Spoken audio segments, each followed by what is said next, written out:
এটা দেখে আমি বললাম যে আপনি আমারে যাই করেন, মারে না যা করেন, আমি এই কাজটা করতে পারবো না। পরে আমি ওখান থেকে চলে আসলাম। জীবদশায় কথাগুলো বলতে পারেন, বাস্তবে বলতেছি। আল্লাহ 50টা বছর কোরআনের খেদমত করছে উনি।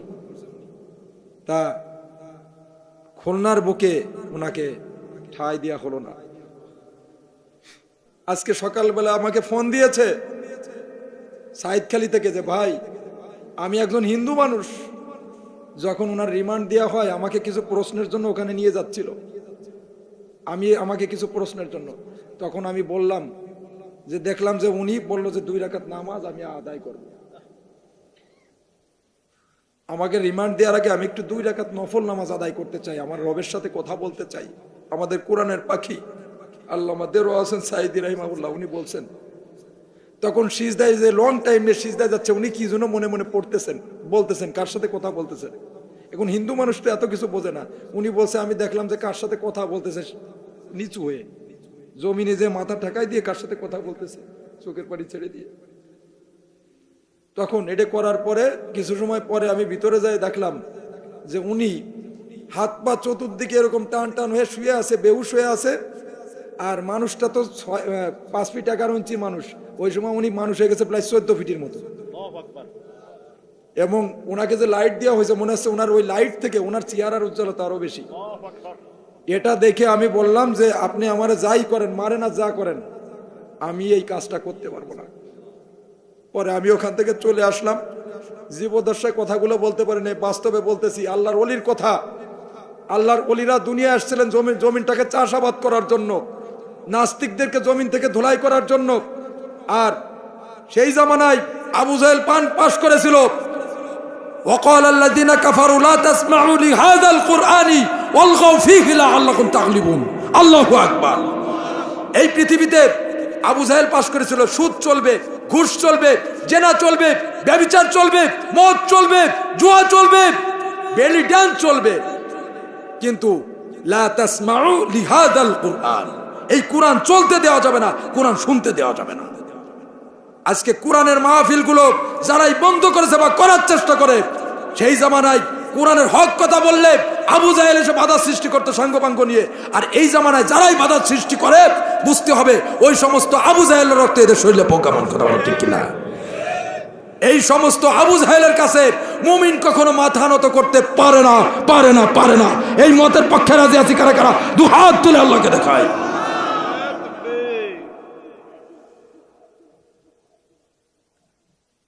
আমার বন্ধুগণ, আজকে উনি একজন পীর সাহেব হুজুর, উনার গলায় ফু দিছিলেন, মাথায় ফু দিছিলেন, ফুরফুরার পীর সাহেব হুজুর। শুধু উনার না, আজকে আপনি যে পুলিশকারী মহিবুল্লাহকে দেখতেছেন, আপনারা পীর মুরিদির ঘোর বিরোধিতা করতে পারেন, আমি কিন্তু করি না। কেন করি না জানেন? এই জমিনটাকে চাষাবাদ করছে শাহজালালের পুণ্যভূমি, এটা শাহ মখদুমের পুণ্যভূমি, এটা খানজাহান আলী রহমতুল্লাহ আলাইহি বাগেরহাটা জমিনটাকে চাষাবাদ করছে। একদিকে বাতিলের বিরুদ্ধে জিহাদ করছে, আর একদিকে বড় বড় পুকুর খনন করছে, মসজিদ নির্মাণ করে মানুষের পানির সমস্যার সমাধান করছে। সুবহানাল্লাহ পড়ে। এরকম অসংখ্য পীর আউলিয়া এই জমিনটাকে চাষাবাদ করছে। যদি পীর আউলিয়াদের তাদের কথা যদি আপনারা অস্বীকার করেন তাহলে হবে না। কারণ এই কণ্ঠে ফু দিয়েছিলেন আল্লামা জোনায়েদ বাবনগরী হুজুর।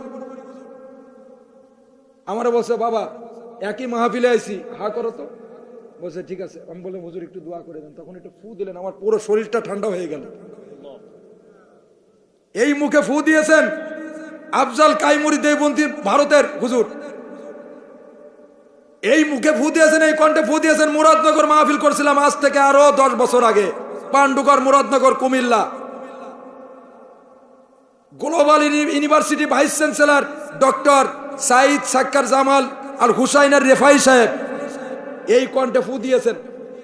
মনে হলো হাত পা কাঁচামাটির মতো।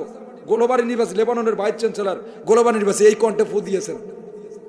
এই কণ্ঠে ফু দিয়েছেন সাতক্ষীরার জামাতে ইসলামের নায়েবে আমির মুহাদ্দিস আব্দুল খালেক সাহেব,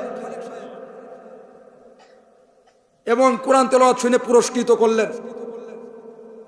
এই কণ্ঠে ফু দিয়েছেন অসংখ্য আল্লাহওয়ালা লোক। তারা দোয়া করছেন, ইউরিদুনা লিইতফু নূরাল্লাহি বিআফওয়াহিহিম ওয়াল্লাহু মুতিম্মু নূরিহি ওয়ালাউ কারিহাল কাফিরুন। তারা আল্লাহর জ্বালানো প্রদীপকে নিভিয়ে দিতে চায়, কিন্তু আল্লাহ বলছে কখনোই সম্ভব না। এই প্রদীপকে আমি জ্বালিয়েছি, এর হেফাজতকারী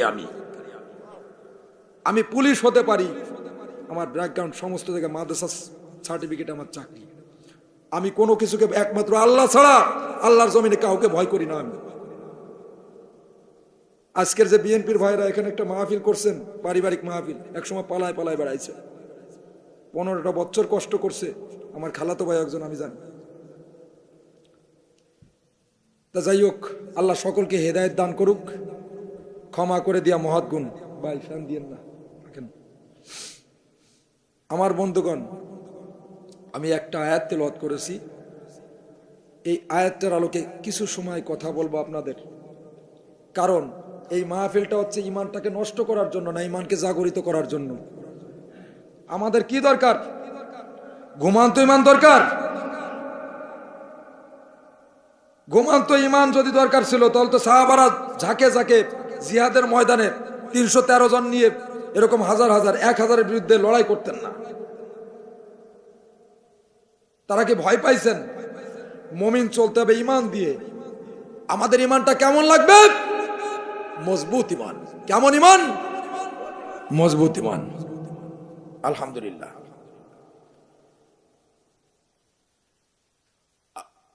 আল্লাহ রাব্বুল আলামিন বললেন, ওয়ালা তুসাইরু খাদ্দাকা লিন-নাসি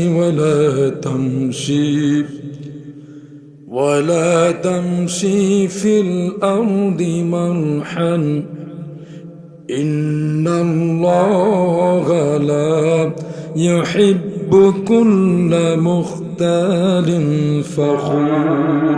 জোরে বলি আল্লাহু আকবার। রব্বুল আলামিন বললেন, ওয়ালা তামশি ফিল আরদি মারহান ওয়ালা তুসাইরু খাদ্দাকা লিন-নাস। অহংকারের বশীভূত হয়ে মানুষকে অবজ্ঞা করো না। কি করো না? ওয়ালা তুসাইরু খাদ্দাকা লিন-নাস, অহংকারে বশীভূত হয়ে মানুষকে অবজ্ঞা করো না। ওয়ালা তামশি ফিল আরদি মারহান, আমার জমিনে গর্বভরে পদাচরণ করো না, অহংকার করো না। আল্লাহ পাক রব্বুল আলামিন পরিষ্কার ভাবে জানিয়ে দিচ্ছেন, ইন্নাল্লাহা লা ইউহিব্বু কুল্লা মুখতালিন ফখুর। জোরে বলি আল্লাহু আকবার। রব্বুল আলামিন পরিষ্কার ভাবে বলে দিচ্ছেন, নিশ্চয়ই আমি কোন দাম্ভিক, কোন অহংকারীকে ভালোবাসি না। আমার বন্ধুগণ, এই আসমান কার? এই জমিন কার? আমরা কার? এই সমস্ত কিছু কার? তাহলে আল্লাহর এই জমিনে আইন চলবে কার? আল্লাহ। রব্বুল আলামিন পরিষ্কার ভাবে বলে দিচ্ছেন, আমার জমিনে অহংকার করবি, হিংসা করবি, মানুষের উপরে জুলুম করবি, নির্যাতন করবি, চেয়ার নিয়ে অবৈধভাবে ক্ষমতা নিয়ে আজীবন টিকে থাকতে চাবা, কিন্তু আল্লাহ পাক রব্বুল আলামিন পরিষ্কারভাবে বলে দিচ্ছেন, এই দুনিয়াটা এই সমস্ত দাম্ভিক, অহংকারী এবং নাস্তিকদেরকে আমি সামান্য সময়ের জন্য অবকাশ দিয়েছি। যেদিন আমি ঘুড়ির সুতা ধরে টান দেব, সেদিন ঘুড়ি আর আকাশে উঠতে পারবে না। কথা বলেন ঠিক কিনা? খোঁজ পাওয়া যায় না। কথা বলেন ঠিক কিনা? এটা আমাদের বাংলাদেশে নাই, বাইরের দেশে আছে এটা। সে আপনারা বলতে পারেন আমাদের দেশে তো নাই। হ্যাঁ, আমাদের দেশে বেশি। কই, আমি তো দেখি না। আমাদের চরিত্র ফুলের মতো পবিত্র। কথা বলেন ঠিক কিনা? হ্যাঁ, কথাগুলো পবিত্র, তাই না? মাশাআল্লাহ। ডিজিটাল কথা।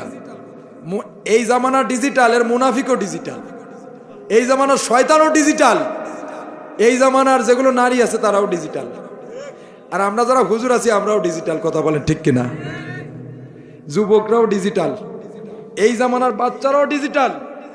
আজকে সকালে দেখি আমারে বলতেছে লাল পানি খাবো। আমি বলছি লাল পানি খাবি কেন? সকালবেলা এই করতেছিস? বলছে আরে তুমি বুঝবা না, এই লাল পানি খাইতে ভালো লাগে, আমার পোশাক লাল, সমস্ত কিছু লাল, আমি লাল পানি খাবো। এতটুক বাচ্চা। আর ফোনে অলরেডি গেম অটোমেটিক আছে, সেমি অটোমেটিক।